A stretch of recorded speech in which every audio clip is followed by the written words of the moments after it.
Breaking news చూస్తున్నాం. YCP రఫా batch పై కేసులు నమోదవుతున్నాయి.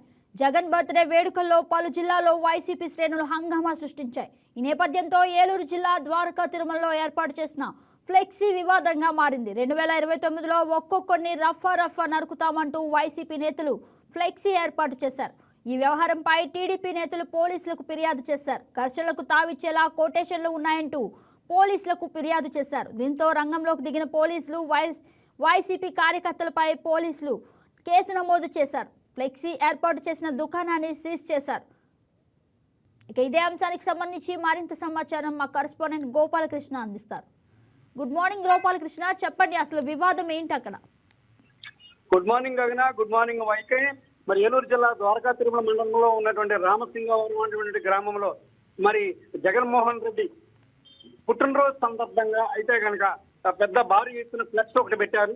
ఆ ఫ్లెక్స్ లో అసభ్యకరమైనటువంటి యుద్ధానికి అంటే గొడవలకే దారి తీసేటువంటి విధానాల ప్రకారం మరి ఏదో పుష్ప సినిమాలో డైలాగుల్ని తీసుకొచ్చి రాబోయే 2029లో మీరు వైసీపీ జగన్మోహన్ రెడ్డి అధికారంలోకి వస్తారు, ఉన్నటువంటి టీడీపీ నాయకుల్ని రప్ప అని నడుపుతారు అనేటువంటి ఒక క్యాప్షన్ తోటి మరి విధానాలు రాసి ఫ్లెక్స్ లో పెట్టడం వల్ల అది పెద్ద ఎత్తున వివాదానికి దారి తీసింది.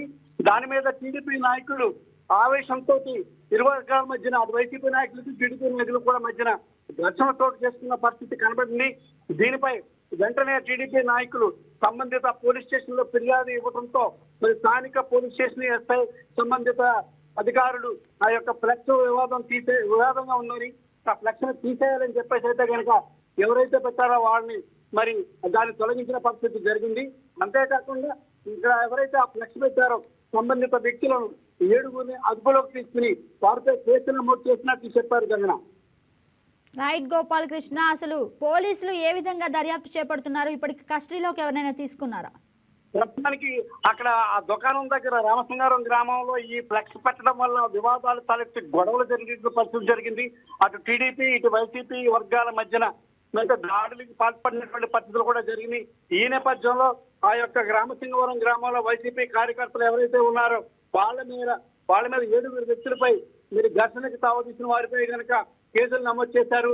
వారిలో మరి టీడీపీ నేతలు రమణరాజు, దొప్సన బాబురు ఏర్పాటు చేసిన వారిని అడిగి తీయమంటే మేము తీయమని చెప్పేసి వైసీపీ నేతలు చెప్పడంతో దాని మీద ఇరు వర్గాల మధ్య కూడా వివాదం తలెత్తింది. దీని మీద వెంటనే పోలీసులు అదుపులోకి తీసుకుని వైసీపీ నాయకులపై కేసు నమోదు చేసినట్లు ఎస్ఐ తెలిపారు Gagana. Right Gopalakrishna, thank you for the update. Hi, నేను మీ Raj Tarun. Please subscribe to YK TV. This is Viraj Ashwin. Please subscribe to YK TV Network.